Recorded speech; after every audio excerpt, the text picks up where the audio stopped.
किस्से कहानियाँ। एक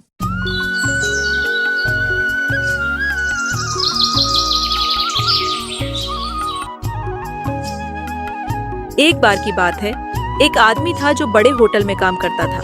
वह एक शानदार कुक था और अपने काम में माहिर था, लेकिन किस्मत ने उसका साथ नहीं दिया और उसे होटल से निकाल दिया गया। अब वह परेशान और उदास अपने घर पर बैठा था। यहीं से शुरू होती है रघु की कहानी। रेखा, मैं समझ नहीं पा रहा हूं कि अब क्या करूं। होटल से निकाल दिया और अब घर में बैठे बैठे मन घबरा रहा है।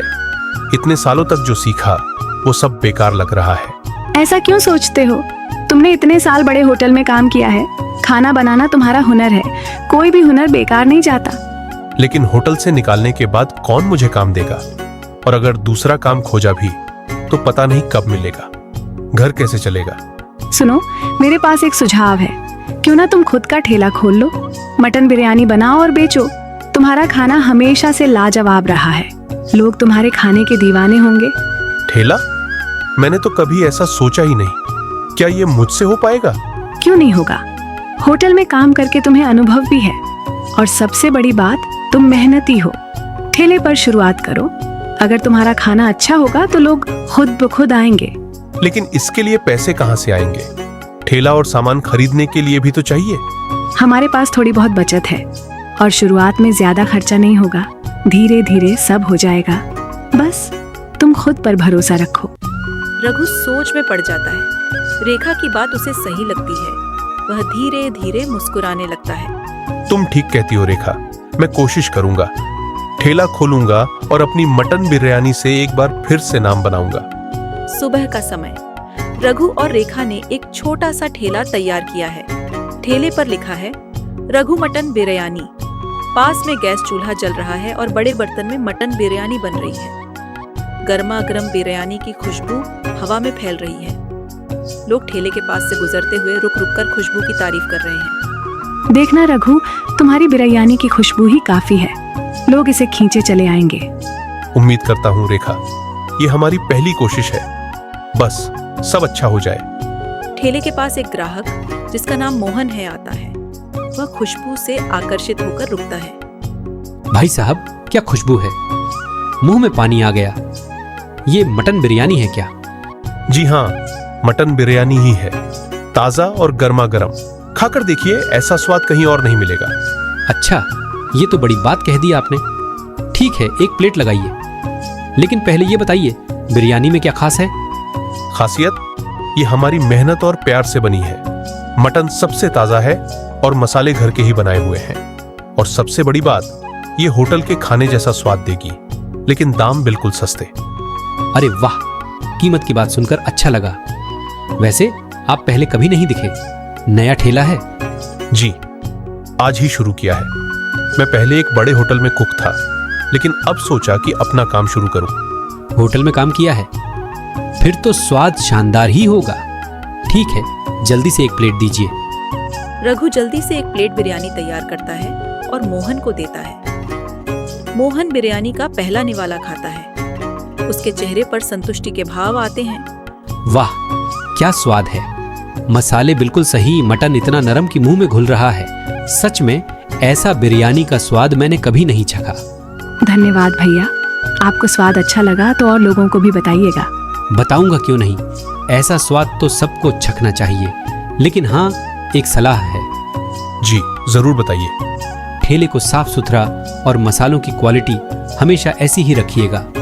ग्राहक ईमानदारी और स्वाद के लिए आते हैं। ये बनाए रखिएगा और आपका ठेला बहुत चलेगा। आपने बिल्कुल सही कहा। मैं इसे हमेशा ध्यान में रखूंगा। धन्यवाद। ठीक है, अब मैं चलता हूँ। लेकिन शाम को फिर आऊंगा बिरयानी खाने और अपने दोस्तों को भी लाऊंगा। देखा, हमारा पहला ग्राहक कितना खुश होकर गया। बस ऐसे ही मेहनत करते रहो। धीरे धीरे ठेले पर और ग्राहक आने लगते हैं। खुशबू से खिंचे लोग रघु की बिरयानी खाने के लिए रुकते हैं। हर कोई बिरयानी की तारीफ करता है। रघु और रेखा के चेहरे पर संतोष और खुशी के भाव साफ झलकते हैं। शाम का समय। रघु और रेखा थके हुए लेकिन खुश नजर आ रहे हैं। दोनों घर में आते हैं। आज का दिन तो बहुत अच्छा रहा, है ना? ठेले पर इतने लोग आए, सबने बिरयानी की तारीफ की। हाँ रेखा, तुम्हारे सुझाव ने सच में मेरी जिंदगी बदल दी। जो उम्मीद नहीं थी वो आज सच हो गई। मैंने कहा था ना, तुम्हारी मेहनत और हुनर कभी बेकार नहीं जाएगा। बस इसी तरह लगे रहो, आगे और अच्छा होगा। लेकिन आज का दिन जितना अच्छा था उतनी ही मेहनत भी करनी पड़ी। सुबह से खड़ा खड़ा शरीर टूट गया है, लेकिन दिल को जो खुशी मिली वो थकान के आगे कुछ भी नहीं। ठीक कहा। और देखो, आज की कमाई से हमारे घर का खर्च आराम से चल जाएगा। सिर्फ घर का खर्च नहीं, अगर ऐसे ही चलता रहा तो जल्द ही हम ठेले से कुछ बड़ा कर पाएंगे। हाँ, लेकिन अभी ज्यादा सोचने की जरूरत नहीं। पहले ठेले को और मजबूत बनाओ। ग्राहक खुश रहेंगे तो हमारा नाम और फैलेगा।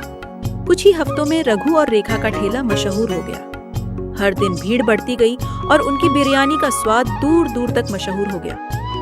कमाई इतनी अच्छी हुई कि कुछ महीनों में रघु ने ठेले को छोड़कर अपना ढाबा खोल लिया। देखो रेखा, हमने ठेले से शुरुआत की और आज हमारा अपना ढाबा है।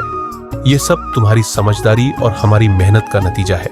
हाँ, लेकिन अभी भी मेहनत जारी रखनी होगी। ग्राहकों को हमेशा खुश रखना है। रघु ने ढाबे के काम में मदद के लिए एक आदमी को काम पर रखा है। उसका नाम रामू है। रामू ढाबे पे आता है। रामू, आज तुम्हारा पहला दिन है, लेकिन चिंता मत करो, मैं तुम्हें धीरे धीरे सब सिखा दूंगा। जी मालिक, आप बिल्कुल निश्चिंत रहें। बताइए मुझे क्या क्या करना है। सबसे पहले ग्राहकों का सम्मान सबसे जरूरी है। उनके सामने हमेशा अच्छे तरीके से पेश आओ। दूसरा, किचन में सफाई का ध्यान रखना। मसाले और मटन का सही तरीके से इस्तेमाल करना। मालिक, आप निश्चिंत रहें, मैं आपकी उम्मीदों पर खरा उतरूंगा। रामू काम शुरू करता है और रघु उसे धीरे धीरे गाइड करता है। रघु और रामू किचन में बिरयानी तैयार कर रहे हैं। रघु भाई, तुम्हारा ढाबा खुल गया। याद है, मैं तुम्हारा पहला ग्राहक था। कैसे भूल सकता हूँ, आपके जैसे लोग ही मेरी तरक्की की वजह है। मैंने कहा था ना कि अच्छे से मेहनत करोगे और स्वाद सही रखोगे तो बहुत आगे जाओगे। लाओ, एक प्लेट बिरयानी दे दो। देखते हैं कि स्वाद पहले जैसा है या कुछ बदलाव है।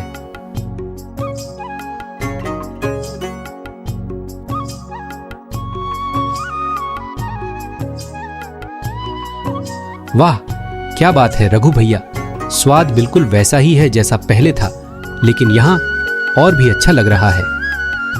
धन्यवाद मोहन भाई। अब हमने ढाबा खोल लिया है और यकीन मानिए हम कोशिश करेंगे कि हर बार स्वाद पहले जैसा ही रहे। ढाबे में धीरे धीरे ग्राहकों की भीड़ बढ़ने लगती है। लोग बिरयानी खा रहे हैं। कुछ महीनों में रघु और रेखा के ढाबे ने शहर में एक नाम बना लिया था। ग्राहकों की संख्या दिन ब दिन बढ़ती जा रही थी और बिरयानी का स्वाद हर किसी के दिल में बस चुका था। रात का समय हो जाता है। रघु काम खत्म करके घर के लिए निकलता है। आज का दिन भी अच्छा रहा। लोग लगातार आते रहे। बिरयानी की खुशबू से पूरा इलाका महक उठा है। लगता है अब हम जो काम शुरू किए थे उस पर मेहनत रंग ला रही है। हाँ रघु, तुमने सही कहा। रेखा, अगर ऐसे ही चलता रहा तो मुझे एक और कदम उठाना पड़ेगा। मैं एक बड़ा होटल खोलना चाहता हूँ, बड़े स्तर पर काम करना चाहता हूँ। क्या एक बड़ा होटल? लेकिन रघु, इसमें बहुत पैसे लगेंगे। इतने पैसे कहाँ से आएंगे, क्या तुमने सोचा है? रघु ने कोई जवाब नहीं दिया, लेकिन मन ही मन एक योजना बनाई। अगले दिन रघु बाजार से सस्ता और घटिया मसाला और सस्ते चावल खरीदकर ढाबे पर लाता है। रामू सस्ते सामान को देखकर चौंक जाता है। मालिक, ये तो बहुत सस्ते मसाले हैं, ये सही नहीं है और ये चावल भी अच्छे नहीं लग रहे। इनसे बिरयानी का स्वाद खराब हो जाएगा। तुमसे क्या मतलब? पैसे बचाने के लिए यही सही है। ढाबे को चलाने के लिए सस्ते सामान की जरूरत है। चुप रहो और काम करो। ठीक है मालिक, लेकिन अगर स्वाद में फर्क आया तो लोग फिर से नहीं आएंगे। रामू चुपचाप काम करता है, लेकिन उसका चेहरा चिंता से भरा होता है। रघु बिरयानी बनवाने में लग जाता है और फिर ग्राहक आते हैं। वे बिरयानी का स्वाद चखते हैं, लेकिन कुछ नाखुश नजर आते हैं। रघु, बिरयानी का स्वाद पहले जैसा नहीं है, क्या हुआ? खाना है तो खाओ, वरना मत खाओ। मुझे और भी ग्राहक मिल जाएंगे। ग्राहक एक एक करके उठकर चले जाते हैं और रघु अपने गुस्से में खड़ा रहता है। रामू की चिंता और बढ़ जाती है, लेकिन वह चुप रहता है। रघु का लालच बढ़ता है।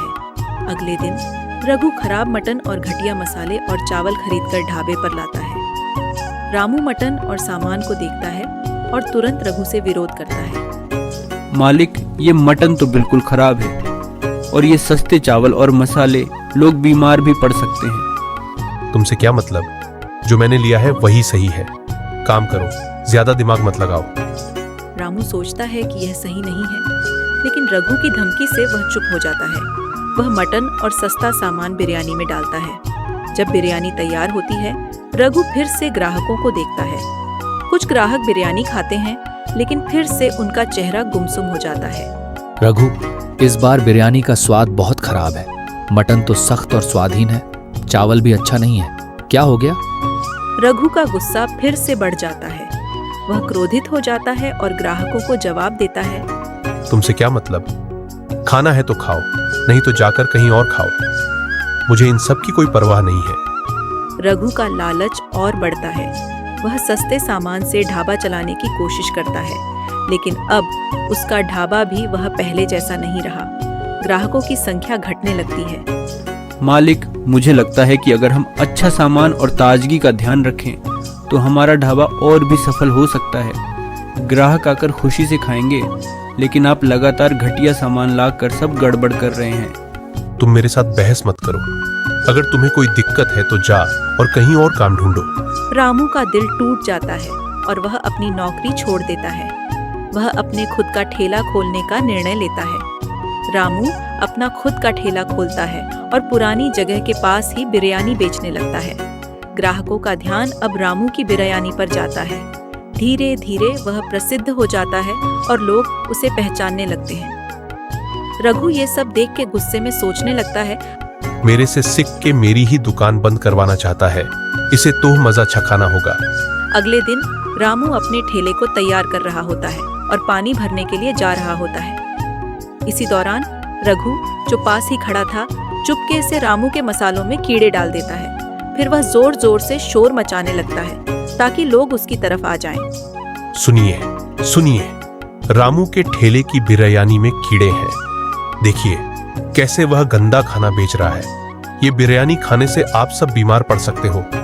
रघु की आवाज सुनकर लोग इकट्ठा होने लगते हैं और रामू के ठेले की तरफ देखने लगते हैं। रामू वापस आता है और देखता है कि लोग उसकी बिरयानी के बारे में शिकायत कर रहे हैं। वह जल्दी से समझ जाता है कि रघु ने चालाकी से कीड़े डाले हैं। रघु, ये काम तुम्हारा है ना? तुमसे उम्मीद नहीं थी कि तुम इतनी नीच हरकत करोगे। हाँ, मैंने किया तो क्या? तुम मेरे ग्राहक छीन रहे हो। तुम्हारे ठेले के कारण मेरा ढाबा बंद होने की कगार पर है। रघु भाई, मैंने ईमानदारी से मेहनत की है। लोगों का भरोसा जीतने में समय लगता है। तुमने अपना ढाबा खुद खराब किया अपनी लालच की वजह से। लालच? ये व्यापार है और व्यापार में सब जायज है। नहीं, व्यापार में ईमानदारी और स्वाद का महत्व है। तुमने अपने ग्राहकों के साथ गद्दारी की और अब मेरी मेहनत बर्बाद करने पर तुले हो। अगले दिन सुबह का समय, रघु अपनी आदत के अनुसार बाजार से सस्ता और खराब मटन खरीद रहा होता है। यह सब मोहन देख लेता है। अरे, ये तो वही रघु है तो ये खराब मटन खरीदकर लोगों की सेहत से खिलवाड़ कर रहा है। मोहन गांव के कुछ लोगों को लेकर रघु के ढाबे पर पहुंचता है। गांव वाले रघु की हरकतों से पहले ही परेशान थे और अब गुस्से में भर जाते हैं। देखो भाइयों, ये रघु खराब मटन खरीद रहा है और हमें धोखा देकर खिलाता है। इसीलिए इसकी बिरयानी में पहले जैसा स्वाद भी नहीं रहा। नहीं नहीं, ऐसा कुछ नहीं है। तुम लोग गलत समझ रहे हो। मैं बस सस्ता माल खरीद रहा था, लेकिन वह खराब नहीं है।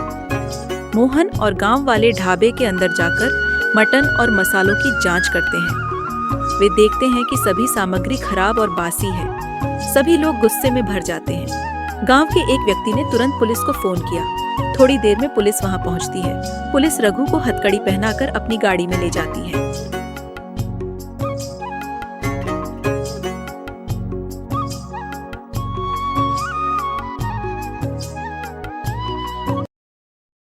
किस्से कहानियाँ।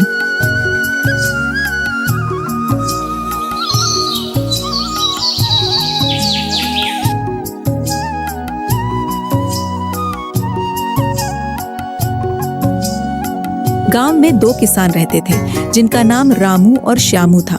दोनों बचपन के गहरे दोस्त थे और हमेशा साथ रहते थे। दोनों का एक ही काम था, खेती करना। रामू मेहनती और ईमानदार था। वह हर दिन अपने खेत में सुबह से शाम तक कड़ी मेहनत करता और फसल की अच्छी देखभाल करता। दूसरी ओर श्यामू आलसी था। वह हमेशा काम से बचने के बहाने ढूंढता और अधिकतर समय आराम करता। सूरज की पहली किरण के साथ रामू जाग चुका है। वह खेत में जाने के लिए तैयार है। रामू, इतना जल्दी क्यों उठ गए? थोड़ा और आराम कर लेते। गौरी, सुबह का समय सबसे अच्छा होता है। अगर मैं अभी काम शुरू कर दूं तो दोपहर तक बहुत कुछ हो जाएगा। लेकिन नाश्ता तो कर लो। खाली पेट काम कैसे करोगे? एक काम करो, मुझे खाना पैक करके दे दो, मैं वहीं खा लूंगा। ये लीजिए अपना खाना, लेकिन अपना ध्यान रखना। ज्यादा धूप में काम मत करना और टाइम से खाना खा लेना। हाँ गौरी, चिंता मत करो। इतना कह के रामू काम के लिए निकल जाता है। दूसरी ओर सूरज चढ़ चुका है और श्यामू अभी भी सो रहा है। सुमन परेशान होकर कमरे में आती है। अजी, सुनते हो? अभी तक सो रहे हो? सूरज सिर पर आ गया है। आज काम करने नहीं जाना? इतना सारा काम पड़ा है और तुम्हें कोई चिंता ही नहीं है। दिन पे दिन आप और आलसी होते जा रहे हैं। अरे क्या हो गया भाग्यवान, सुबह सुबह क्यों इतना भड़क रही हो? भड़कू नहीं तो और क्या करूं?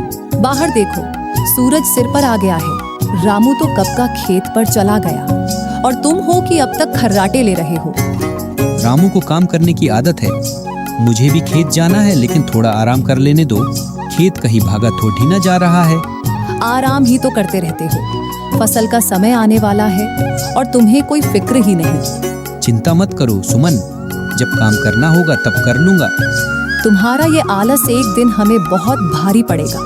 पूरे गांव में बस हमारा ही घर है जहां फसल देर से आती है। बस बस भाग्यवान, कितना कम बोलती हो। बोलूं नहीं तो और क्या करूं? अच्छा तैयार हो जाने दो, फिर चला जाता हूँ। अरे भाई रामू, पूरा खेत आज ही जोत दोगे क्या? हाँ श्यामू भाई, बस थोड़ा सा ही खेत बचा है, उससे भी आज ही जोत दूं, तो कल से बीज बोने का काम शुरू कर दूंगा।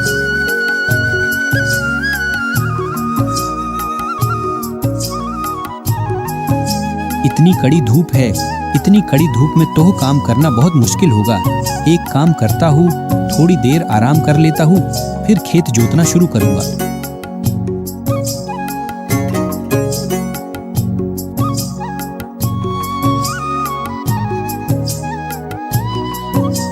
चलो अब थोड़ा सा काम भी कर लिया जाए।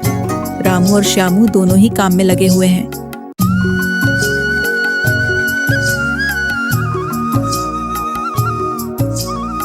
रामू को भूख लग जाती है और वो खाना खाने बैठता है।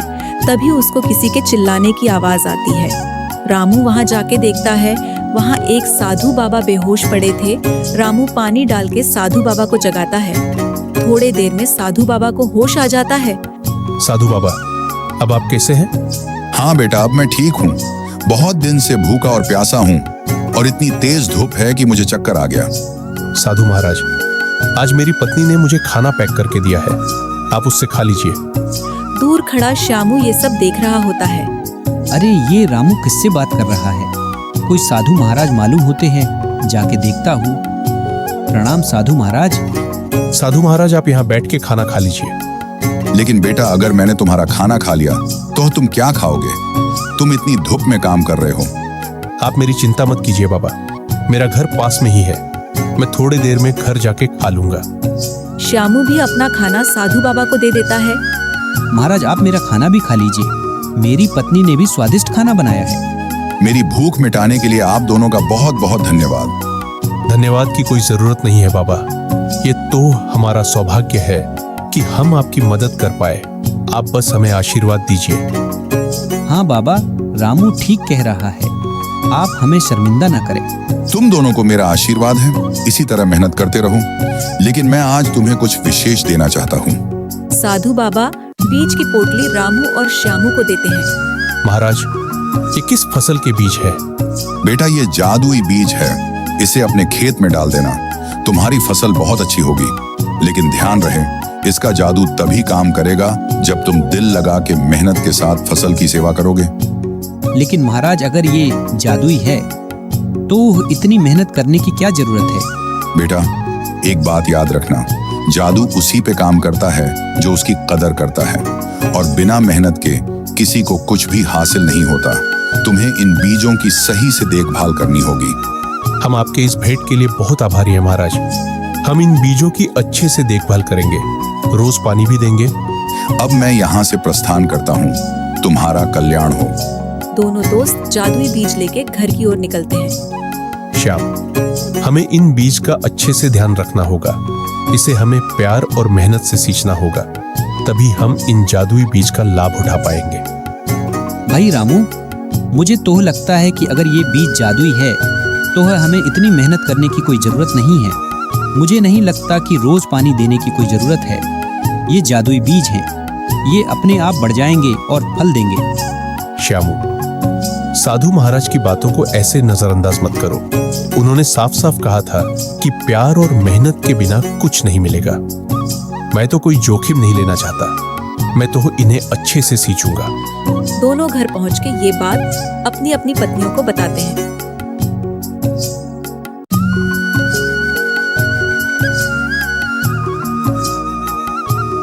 भगवान की हम पे बहुत बड़ी कृपा है कि हमें ऐसे जादुई बीज मिले हैं। गौरी, तुम बिल्कुल सही कह रही हो। जैसा साधु महाराज ने कहा है, मैं वैसा ही करूंगा। कल सुबह ही मैं इन बीजों को खेत में बो दूंगा। अरे वाह, ये तो बहुत ही अच्छी बात है। अब हमें और मेहनत करनी होगी, और जैसा साधु महाराज ने कहा है, हम इन बीजों की बहुत सेवा करेंगे, जिससे बहुत अच्छी फसल होगी और हम बहुत सारे पैसे कमाएंगे। अब आप आलस मत करना, कल सुबह ही इन बीजों को बो देना। हाँ हाँ भाग्यवान, मैं कल सुबह इन बीजों को बो दूंगा। बीज कहाँ भागे जा रहे हैं?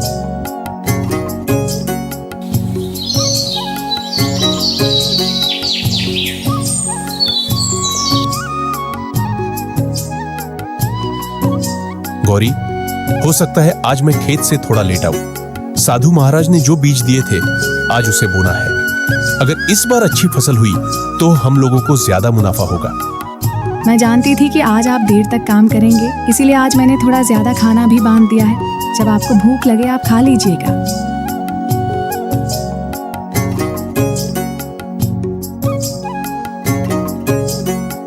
अजी सुनते हो, अभी तक सो रहे हो? सूरज सिर पर आ गया है। आज बीज बोना था, भूल गए क्या आप? उठिए, जल्दी उठिए। साधु महाराज ने क्या कहा था, आप भूल गए क्या? हाँ भाग्यवान, उठ रहा हूँ।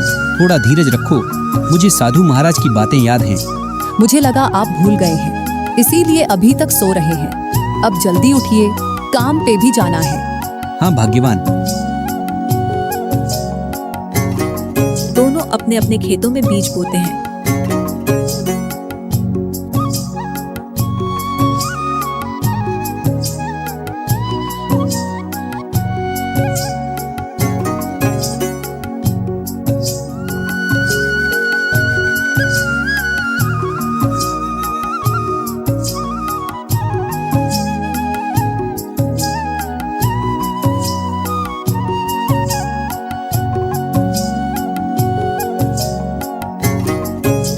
खेत का सारा काम अच्छे से हो गया?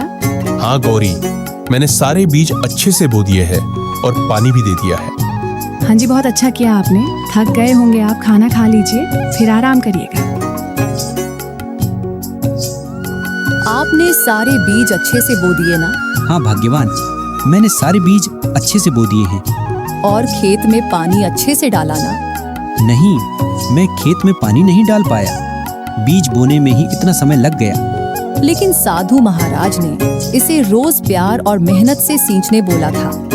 अगर आप टाइम से उठ जाते तो वो खेत में पानी भी डाल पाते। अरे भाग्यवान, क्यों चिंता करती हो?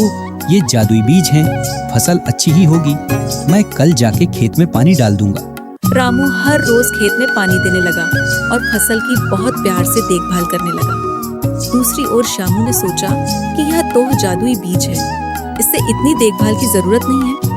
वो कभी कभी पानी डालता और बाकी टाइम बस आराम करता रहता। कुछ समय बाद रामू के खेत में फूल गोभी की फसल निकल आई। रामू इस फसल को देख के बहुत खुश था। फसल बहुत अच्छी हुई थी और इन फूल गोभी का आकार भी आम फूल गोभी के मुकाबले काफी बड़ा था। रामू ने ये बात तुरंत अपनी पत्नी को बताई और वो दोनों फूल गोभी को तोड़ने के लिए खेत में आए। आज ये तो सच में बहुत अच्छी फूल गोभी की फसल है। इतने बड़े और इतने सुंदर फूल गोभी तो मैंने आज तक नहीं देखी। हाँ गौरी, चलो अब इससे जल्दी से तोड़ लेते हैं, फिर इन्हें बाजार में भी तोह बेचना है। दोनों फूल गोभी तोड़ने लगते हैं और धीरे धीरे उनकी टोकरी भर जाती है। दोनों फूल गोभी की फसल की तरफ देखते हैं। उन्होंने जहाँ से भी फूल गोभी तोड़ा था वहाँ अपने आप नई फूल गोभी आने लगती है। ये देखिए, हमने तो अभी अभी यहीं से फूल गोभी तोड़ा था और यहाँ फिर से नए फूल गोभी आने लगे। ये तो सच में चमत्कार है। लगता है इन जादुई बीज की फसलें कभी खत्म नहीं होती। हाँ, ये सचमुच जादुई बीज है। हमने जितने फूल गोभी तोड़े थे उतने वापस आ गए। हम इन फूल गोभियों को बेच के अच्छा खासा पैसा कमा सकते हैं। यहीं दूसरी ओर श्यामू के खेत में अभी भी छोटे छोटे पौधे ही थे और उनमें कोई फल नहीं आए थे। अरे अभी तक फसल क्यों नहीं आई? ये बीज तो जादुई थे ना? साधु महाराज ने क्या हमें धोखा दिया? तभी श्यामू की नजर रामू के खेत पे जाती है। रामू का खेत फूल गोभी की फसल से लहरा रहा था। श्यामू रामू के पास जाता है। तुम्हारी फसल इतनी अच्छी कैसे हुई? लगता है साधु महाराज ने मुझे नकली बीज दिए थे, वरना मेरे खेत में भी अच्छी फसल होती। दोस्त, साधु महाराज ने हम दोनों को जादुई बीज ही दिया था, लेकिन उन्होंने कहा था इसे प्यार और मेहनत से सींचना होगा। मैंने हर रोज मेहनत किया, पानी डाला और उसकी मिट्टी को ठीक किया, और इसीलिए मेरे खेत में फसल इतनी अच्छी हुई। लेकिन मैंने तो तुम्हें कभी ठीक से काम करते हुए नहीं देखा, और शायद इसी वजह से तुम्हारे खेत में फसल नहीं हुई। श्यामू को अब अपनी गलती का एहसास हुआ। सही कहते हो रामू भाई, ये बीज जादुई थे, लेकिन मैंने बीजों का अच्छे से ध्यान नहीं रखा और इसीलिए इन्होंने मुझे फल ही नहीं दिया। ये सब मेरी ही गलती है। रामू ने फूल गोभियों को बेच के बहुत अच्छा पैसा कमाया और वहीं दूसरी ओर श्यामू को पछताने के अलावा कुछ नहीं मिला।